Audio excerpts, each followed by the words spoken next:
पहा नवीन एपिसोड्स एकदम add free.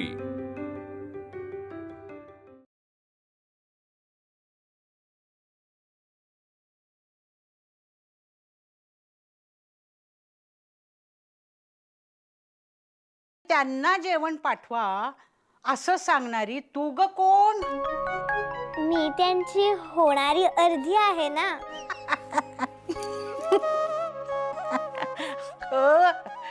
अर्धी नव्हे, अर्धांगिनी. हो हो तेच. तेच. तर आई मला सांगत होती की नवरा बायकोनी सगळ्या गोष्टी अर्ध्या अर्ध्या वाटून घ्याव्या, सुख आणि दुःख सुद्धा. असे का? पण मला सांग, सुख म्हणजे काय हो? ते माहित नाही, पण मला जर त्यांच्याकडे ताट घेऊन जाता आलं जेवणाचं तर ते सुख, आणि नाही जाता आलं तर दुःख. पण लहान मुलांना शिक्षा दिली की मोठ्या माणसांना सुख वाटते. मी नाही माझ्या मुलांशी असं वागणार. पण कोणा एकाने कोणा दुसऱ्याला शिक्षाच का करावी म्हणते मी.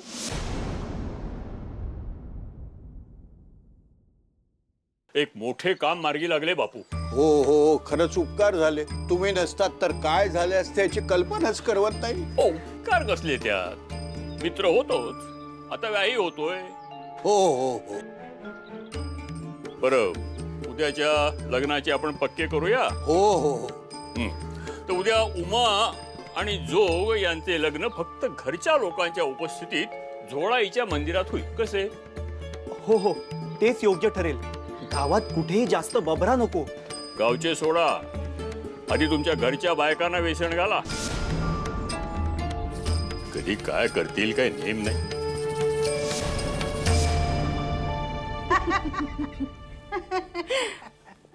अशीच कायम काळजी घे हो माझ्या सदाशिवाची. हो घेईन. तुम्हाला एक सांगू, मला जेव्हा कळलं की माझं लग्न होणार आहे तेव्हा मला भारी वाईट वाटलेले. पण तुम्ही माझ्या आईसारख्या आहात सासूबाई. हो का? आणि तुम्ही माझ्या आजीसारख्या. मला इथे आले ना की वाटतच नाही मी माझ्या सासरी आली आहे, माहेरीच आली असं वाटतं. असे होय? हो ना. पण मला आजी नाही म्हणायचं, मला आजी सासूबाई म्हणायचं. कसा रुबाबदार वाटतं. काय म्हणायचं? आजी सासूबाई. शाणी माझी बाई ती. चालेल, पण तुम्ही यांना शिक्षा नाही करायची. काय गो बाई तो कैवार यांचा. काय ग सुलोचने, करशील का शिक्षा?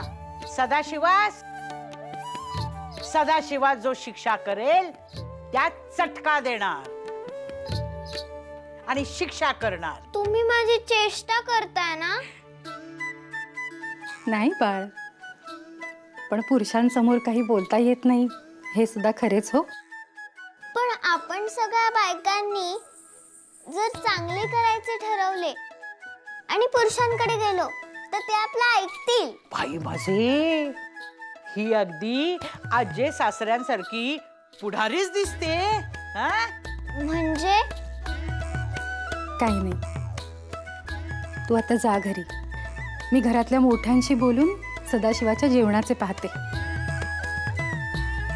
तुझ्या मनातली तगमग कळते हो मला. साऱ्यांसाठी धावायचे असते तुला. चांगले, खरंच चांगले. सान्यांचे नाव फार मोठे करशील. जे करण्यासाठी मी, तुझी आई इतके धडपडतो आहोत ते सारे तू करून दाखवशील, खात्री आहे हो मला.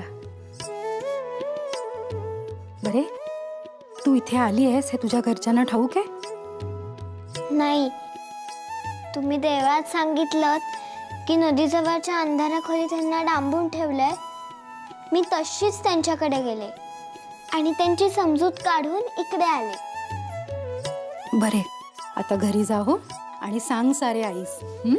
हो. नमस्कार करते. हौशवंत हो. असू दे असू दे. थांब थांब, हे घे. लाडू आहेत, किती हवे तेवढे घे. एकच पुरे. बरे, सांभाळून जा हो. हो, येते मी. ये. हे शाणी आहे हो पोर. आता काय तुझ्या सहवासात असणार आहे.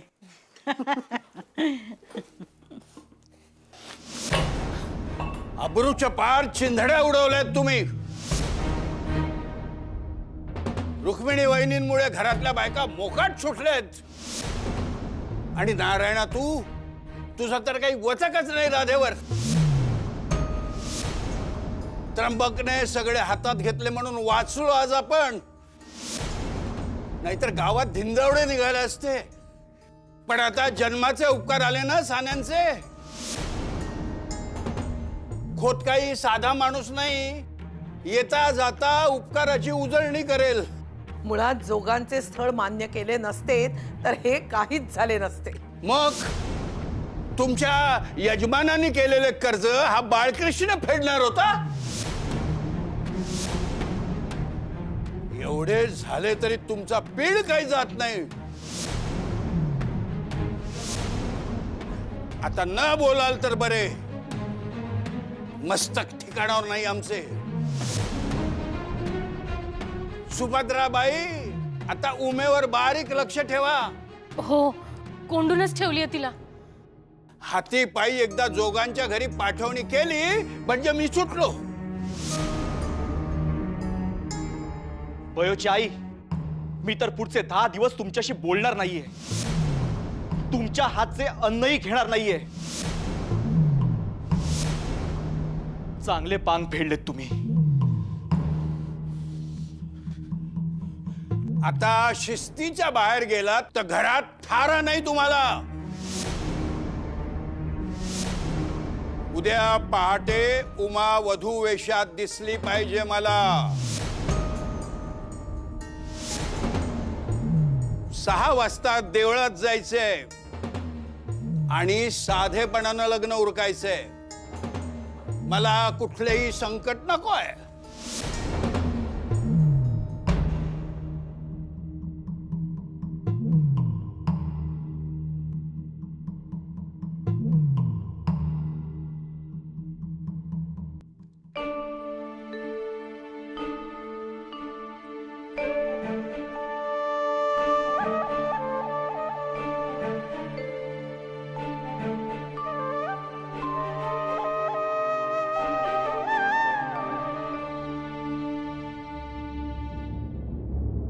काय झाले? तुम्ही सगळे असे का बसला आहात? कोणी कशावरून रागावले आहे का? बरे, नंतर सांगा. हा लाडू खाल्ला की तुमची कळी खुलेल. नेहमीप्रमाणे वाटून खाऊ आपण.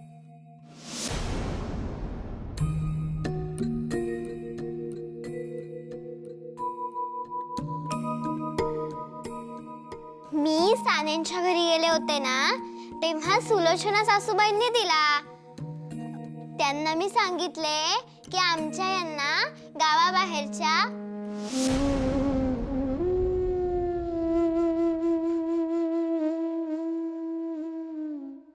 काय झाले? मी इतकी सांगतेय, तुम्ही बोलत का नाही आहात? बोला ना.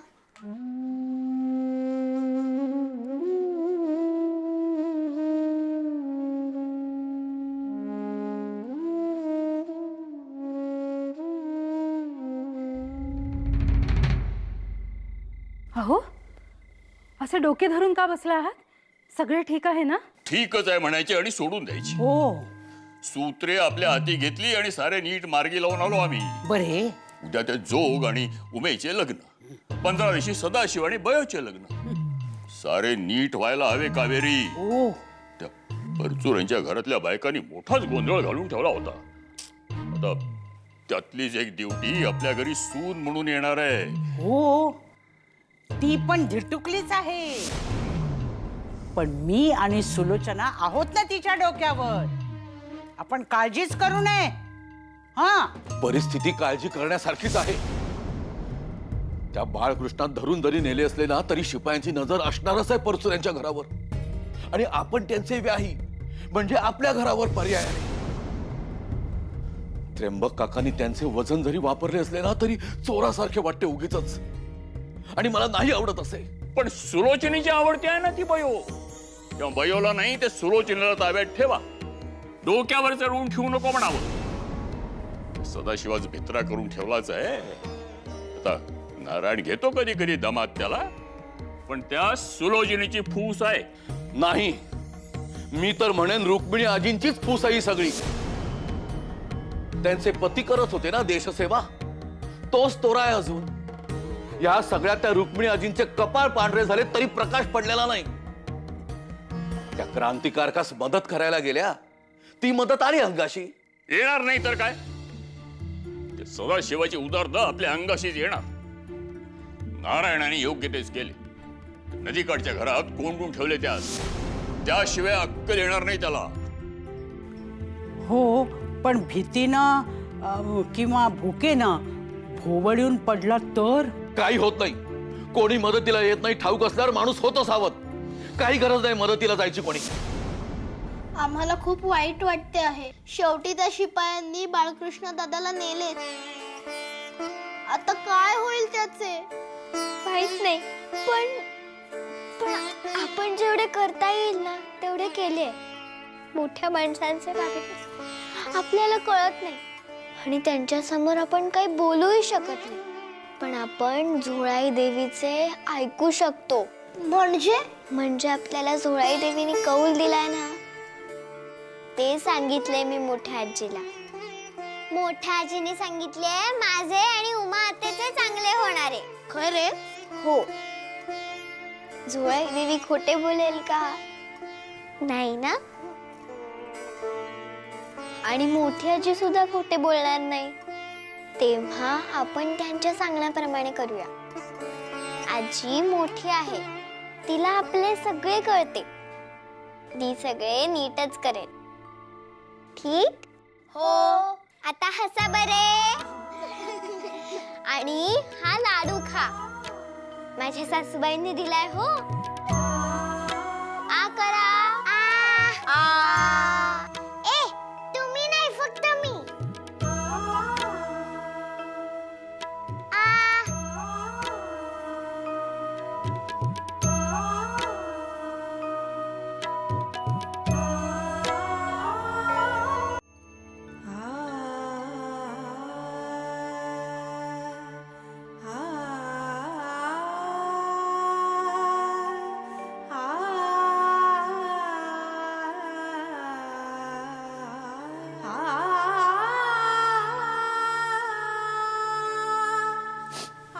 उमा, उमा उठ ना ग पोरी. ए उमा, उमा बोल ना माझ्याशी. तू रागव भांड हवे तर, पण उठ ना. एकदा बोल माझ्याशी. तुम्ही काय झाले? माझ्याच मिलीचे चुकले. तुला स्वप्न दाखवली आणि ती पूर्ण नाही करू शकले. क्षमा कर पोरी मला. उमा, ए उमा उठ ना. उमा बोल ग माझ्याशी. ए उमा उठ ना. उमा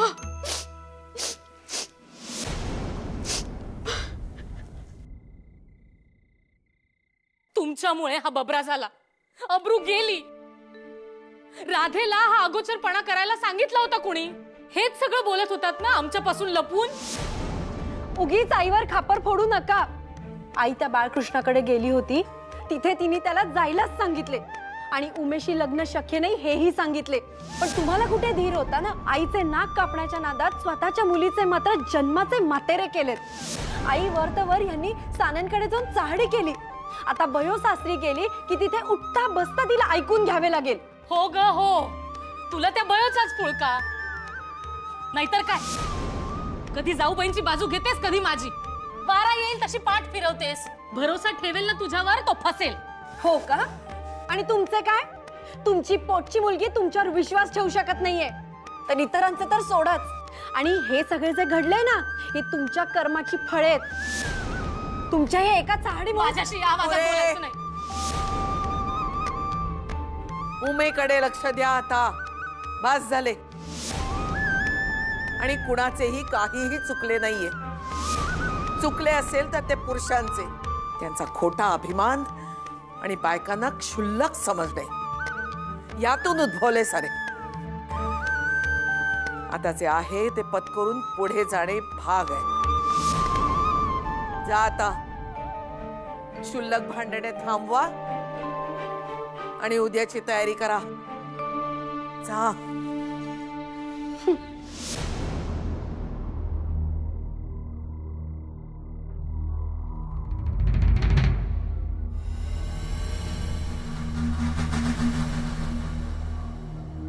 अरे तिकडे 3 डोक्यांचा राक्षस आहे म्हणे.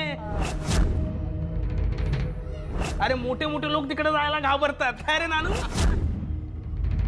राम राम राम राम राम राम राम राम राम राम राम राम राम राम राम राम राम. आई आई अप्पा मला इथं नाही थांबायचं. राम राम राम राम राम राम राम राम राम राम राम राम राम राम. अहो चला निघायचे ना. कुठे? कुठे म्हणजे काय? सदाशिवाकडे. अजिबात नाही. बाई असे बोलवते तरी कसे हो तुम्हास? तिथे नदी जवळच्या घरात एकटाय माझा सदा. भुकेजला असेल हो माझं बाळ. त्यात तिथे मिट्ट काळोखात कसले कसले आवाज येत असतील, सावल्या दिसत असतील. आणि एखादे जनावर असले म्हणजे? असू दे, चांगली अद्दल घडेल त्याला. बाई माझे का असे वागता हो? का असे वैऱ्यासारखे वागता माझ्या बाळाशी? मी वैरी? मग मान्य आहे, मान्य आहे चूक झाली त्याच्या हातून. पण म्हणून काय नदीवरच्या घरात डांबून ठेवायचे का माझ्या बाळाला? बाळ बाळ बाळ बाळ याद राखा. पुन्हा बाळ म्हणाल त्याला तर. अहो असे काय करताय? माडीवरच्या खोलीत असला तर ओरडल्यावर निदान धावत जाऊन पाहता तरी येते. आता तिथे ओरडला रडला, एखादे जनावर चावले त्यास तर कसे कळायचे आपल्याला? मी सांगून ठेवते, माझ्या सदाला काही झाले ना तर माझ्या जीवाचे बरे वाईट करून घेईन मी काहीतरी. उगाच काहीतरी बोलू नका. तुम्ही काहीतरी करताय त्याचे काय? जीवाशी खेळताय त्याच्या.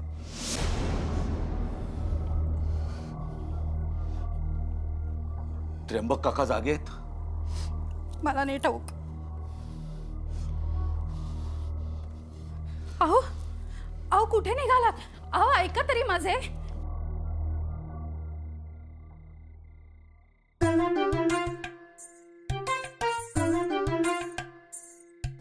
अहो मामांजींकडे का आलाय?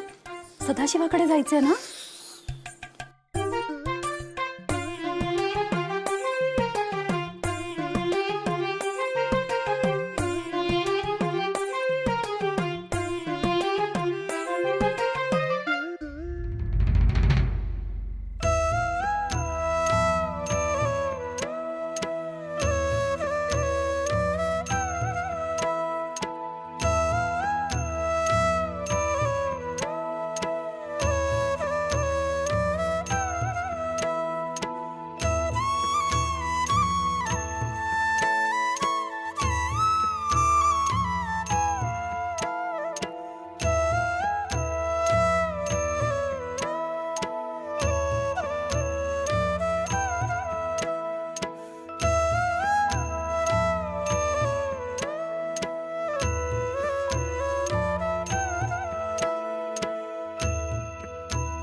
राम राम राम राम राम राम राम राम राम राम राम राम राम राम.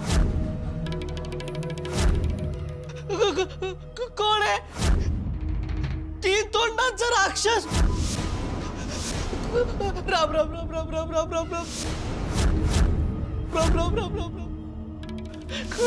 कोण आहे? राम राम राम राम राम राम राम राम. राम राम राम राम राम. अहो आम्ही आहोत. कोण तुम्ही? हो मी बयो आणि हे माझे 2 भाऊ महादेव आणि गणपत. मला वाटले की 3 तोंडाचा राक्षस आहे. पण एवढ्या रात्रीचे तुम्ही इथे कसे आलात? आसपास तर कोणीच नसते, अंधार मात्र खूप असतो. अहो आम्ही सुद्धा घाबरत घाबरत भीमरूपी म्हणत एकमेकांचे हात धरून आलो आहोत. पण मग घरी गाठोडे ठेवले आहे आणि त्याच्यावर पांघरून घातले आहे. कोणी बघितले तरी त्यांना वाटेल की आम्हीच झोपलोत. आणि सखू खरीच झोपली आहे, तिला झोपवूनच निघालो आहोत आम्ही. खरं तर आम्ही खूप घाबरलो होतो, पण ही आमची बयोताई मोठी झाशीची राणी आहे.